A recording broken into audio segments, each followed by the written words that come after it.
Right now in the legal fraternity, there is a clash of titans, and you should all be aware of this. There was a parliamentary findings and inquiry where a judge had made a formal complaint relating to the conduct of the DPP, who is alleged to have leaked confidential information about proceedings that related to an Indigenous youth. So it's a closed court hearing. And of course, as you all know, no DPP and any lawyer knows that is basic 101. You do not disclose any information of any proceedings, especially if it is in relation to youth. That is a closed court proceedings.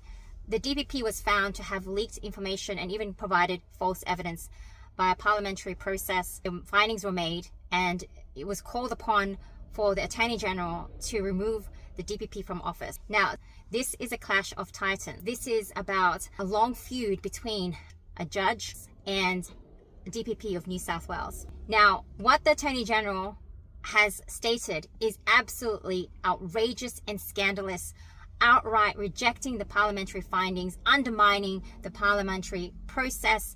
There was an actual hearing, there were evidence provided. The DPP herself made concessions that her office did leak source of information confidential to the media. So right now, you are watching the elites, councils, the highest of people in authority in the legal fraternity, the legal regulatory bodies, Law Society, the Bar Association, and the Attorney General. All of these people are lawyers themselves, and they hold the highest position in office, and they have coordinatedly come together and even utilize their title, stating that they represent the entire lawyers of 47,000 lawyers. And one of the councils have boldly states that he represents 120 Crown prosecutors. Now, there's no substantiation whatsoever. There's no surveys. And any lawyer knows that you cannot speak on behalf of any other lawyer without lawful authority, without any consensus or surveys. None of that happened. So you can see that they are pleading to authority and title, using their status, and show absolute rejection of parliamentary findings. Now, this is a lawful process. This is by statute that there is a parliamentary inquiry, and this is what exactly should have happened. A judge made a formal complaint about the DPP, and then there's a process. There's a hearing, and the findings 4-3. The DPP was found to have provided information to the media and also had provided false evidence. What the Attorney General has done, and his conduct should be highlighted. He stated, without foundation, that it was a stitch-up. He stated that the parliamentary findings had no evidence. He stated that it was effectively outrageous, just like the council has stated. They're all backing up the DPP. Now, this is exactly what needs to be highlighted. This is what happens when they are facing scrutiny. This is a system of these people in the circle of the legal fraternity of the highest status and title using their office to protect their own.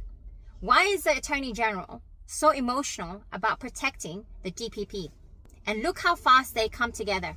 Even the shadow Attorney General has stated that the Attorney General, Michael Daly, has not even gone through the findings and read it himself, and he's already making rolled up conclusions, rejecting it outright and mocking it. This only represents who the Attorney General is. I have written blogs about titles over law, and it's all coming out. See, this is exactly what we have been facing, that when we made reports of improprieties and criminality that pertain to big law firms, senior counsels, including judges, this is what we faced, and coordinated gang up and bullying, where we were targeted. Judge Penelope Vaz has even stated how her making this complaint, which is proper process, has affected her and defamed her.